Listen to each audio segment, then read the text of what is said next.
اعوذ باللہ من الشیطان الرجیم بسم اللہ الرحمن الرحیم وَهُوَ الَّذِي يَتَوَفَّاكُم بِاللَّيْلِ وَيَعْلَمُ مَا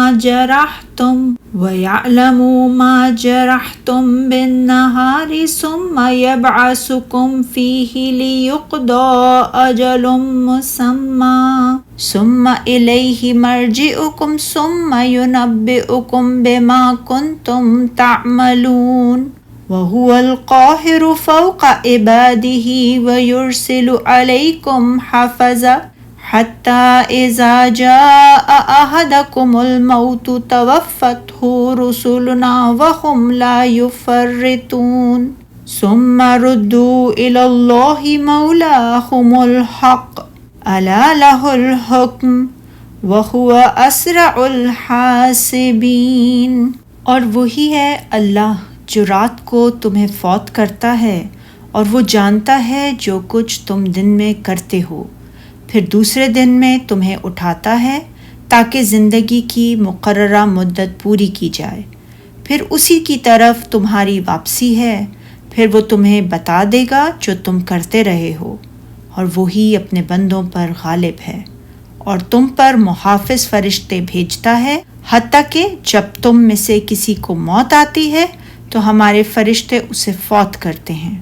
اور وہ اس میں کوتاہی نہیں کرتے، پھر وہ اللہ کی طرف لوٹائے جاتے ہیں جو ان کا سچا مالک ہے۔ خبردار، فیصلے کا سارا اختیار اسی کا ہے، اور وہ بہت جلد حساب لینے والا ہے۔ اللہ تعالیٰ نے فرمایا ہے کہ وہ رات کو اپنے بندوں کی ان کے سونے کی حالت میں روح قبض کر لیتا ہے۔ نیند گویا موت صغریٰ ہے، جیسا کہ اللہ تعالیٰ نے فرمایا سورہ آل عمران میں، یعنی جب اللہ نے فرمایا کہ عیسیٰ بے شک میں تمہیں سلا دوں گا اور تم کو اپنی طرف اٹھا لوں گا، اور اسی طرح فرمایا سورہ زمر میں اللہ لوگوں کے مرنے کے وقت ان کی روحیں قبض کر لیتا ہے، اور جس کی موت نہیں آئی ہوتی اسے اس کی نیند میں قبض کر لیتا ہے، پھر جن پر اس نے موت کا فیصلہ کر دیا ہو ان کو روکے رکھتا ہے، اور باقی روحوں کو اپنے وقت مقررہ تک کے لیے چھوڑ دیتا ہے۔ اس آیت کریمہ میں وفات کبریٰ اور صغریٰ دونوں کا ذکر ہے۔ اسی طرح اس مقام پر وفات صغریٰ پھر کبریٰ دونوں ہی کا ذکر کرتے ہوئے فرمایا ہے، اور وہی تو ہے جو رات کو سونے کی حالت میں روح قبض کر لیتا ہے، اور جو کچھ تم دن میں کرتے ہو اس کو جانتا ہے، یعنی وہ تمہارے دن بھر کے اعمال کو بھی خوب جانتا ہے۔ اللہ تعالیٰ کا علم اپنی تمام مخلوق کے لیل و نہار اور ان کی حرکت و سکون کے ہر حالت میں ان کا احاطہ کیے ہوئے ہے، جیسا کہ اس نے فرمایا سورہ رعد میں، اللہ کے نزدیک مساوی ہے کہ کوئی تم میں سے چپکے سے بات کہے یا پکار کر، یا رات کو کہیں چھپ جائے یا دن کی روشنی میں کھلم کھلا چلے پھرے۔ اور فرمایا سورہ قصص میں، اور اس نے اپنی رحمت سے تمہارے لیے رات اور دن کو بنایا تاکہ تم اس میں آرام کرو اور اس کا فضل تلاش کرو، یعنی رات کے وقت آرام اور دن کے وقت کام کر کے اس کے فضل کو تلاش کرو، اور جیسا کہ اس نے فرمایا سورہ النبا میں، اور ہم نے رات کو پردہ بنایا اور دن کو ہم نے معاش کا وقت بنایا ہے۔ اسی لیے اس نے یہاں فرمایا، اور وہی تو ہے جو رات کو تمہاری روح قبض کر لیتا ہے، اور جو تم دن میں کرتے ہو اسے وہ جانتا ہے، یعنی تمہارے اعمال کو، پھر وہ تمہیں اس میں اٹھا دیتا ہے، یعنی دوسرے دن میں۔ ارشاد باری تعالیٰ ہے تاکہ زندگی کی مدت معینہ پوری کر دی جائے، اس سے مراد ہر شخص کی زندگی کی معین مدت ہے، پھر تمہارا اسی کی طرف لوٹنا ہے، یعنی قیامت کے دن پھر وہ تم کو تمہارے عمل جو تم کرتے رہے ہو بتا دے گا، یعنی تمہیں تمہارے اعمال کی جزا دے گا، اگر عمل اچھے ہوئے تو اچھی جزا، اور اگر عمل برے ہوئے تو اس کی سزا دے گا۔ ارشاد الہی ہے، اور وہ اپنے بندوں پر غالب ہے، اس نے ہر چیز کو مغلوب کر رکھا ہے، ہر چیز اس کے جلال، عظمت اور کبریائی کے سامنے سر جھکائے ہوئے ہے،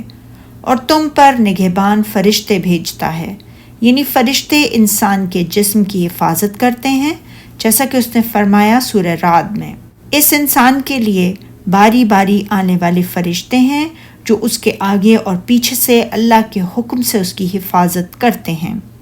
یعنی محافظ فرشتے ہیں جو اس کے عمل کو محفوظ اور اس کی حفاظت کرتے ہیں، جیسا کہ فرمایا سورہ انفطار میں، اور بے شک تم پر نگہبان مقرر ہیں، اور فرمایا سورہ قاف میں، جب وہ کوئی کام کرتا ہے تو دو لینے لکھنے والے جو دائیں بائیں بیٹھے ہیں لکھ لیتے ہیں، کوئی بات بھی وہ منہ سے نہیں نکالتا مگر ایک نگہبان اس کے پاس تیار رہتا ہے۔ حتیٰ کہ جب تم میں سے کسی کو موت آتی ہے تو ہمارے فرشتے اس کو فوت کرتے ہیں، وہ فرشتے جو اس سلسلے میں مقرر ہیں۔ ابن عباس رضی اللہ تعالیٰ عنہ اور کئی ائمہ نے فرمایا بہت سے فرشتے ملک الموت کے معاون ہیں، وہ جسم سے روح کو نکالتے ہیں اور جب وہ حلق تک پہنچ جاتی ہے تو ملک الموت اسے اپنے قبضے میں لے لیتا ہے۔ ارشاد الہی، اور وہ کوتاہی نہیں کرتے، یعنی متوفی کی روح کی حفاظت میں وہ کوئی کوتاہی نہیں کرتے بلکہ وہ اس کی حفاظت کرتے ہیں، اور جہاں اللہ عز و جل چاہتا ہے اسے پہنچا دیتے ہیں۔ اگر نیکوکاروں میں سے ہو تو اس کی روح کو علیین میں، اور اگر بدکاروں میں سے ہو تو اس کی روح کو سجین میں پہنچا دیتے ہیں۔ ارشاد الہی، پھر وہ اپنے مالک برحق اللہ تعالیٰ کے پاس لوٹائے جاتے ہیں، یعنی فرشتے لوٹائے جاتے ہیں۔ امام احمد نے حضرت ابو ہریرہ رضی اللہ تعالیٰ عنہ سے روایت کیا، حضرت ابو ہریرہ رضی اللہ تعالیٰ عنہ نے بیان کیا، نبی اکرم صلی اللہ علیہ وآلہ وسلم نے فرمایا ہے، بے شک میت کے پاس فرشتے آ جاتے ہیں، اگر آدمی نیک ہو تو وہ کہتے ہیں اے پاک جان تو نکلا، تو پاک جسم میں تھی، نکلا تو قابل ستائش ہے، تجھے آرام، خوشبودار پھولوں اور ناراض نہ ہونے والے رب کی خوشخبری ہو۔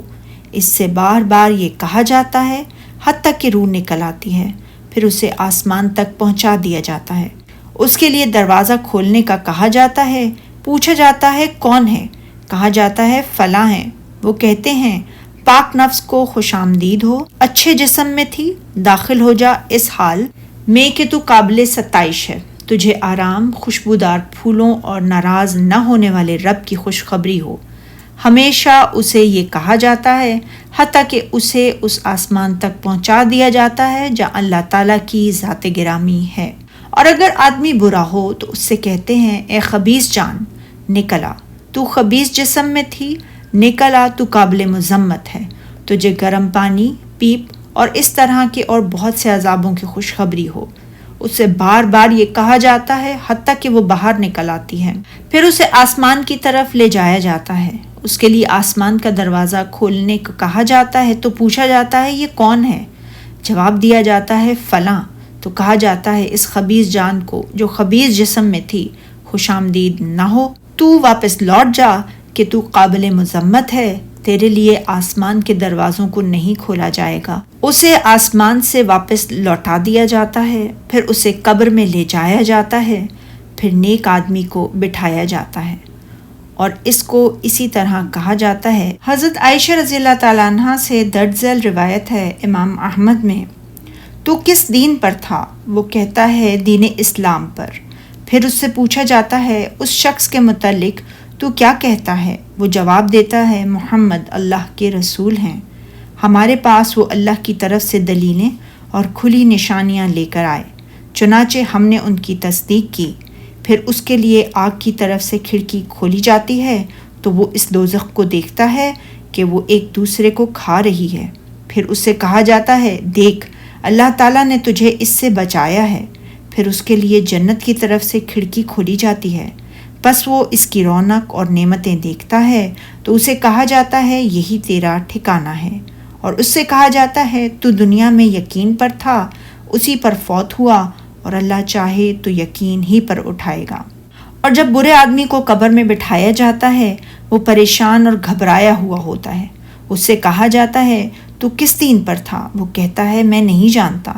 پھر اس سے پوچھا جاتا ہے تو اس شخص کے متعلق کیا کہتا ہے جو تم میں بھیجا گیا تھا؟ وہ کہتا ہے میں نے لوگوں کو کچھ کہتے ہوئے سنا تو تھا، میں نے بھی ویسے ہی کہہ دیا جیسے لوگوں نے کہا۔ تو اس کے لیے جنت کی طرف سے کھڑکی کھولی جاتی ہے تو وہ اس کی رونق و تر و تازگی دیکھتا ہے،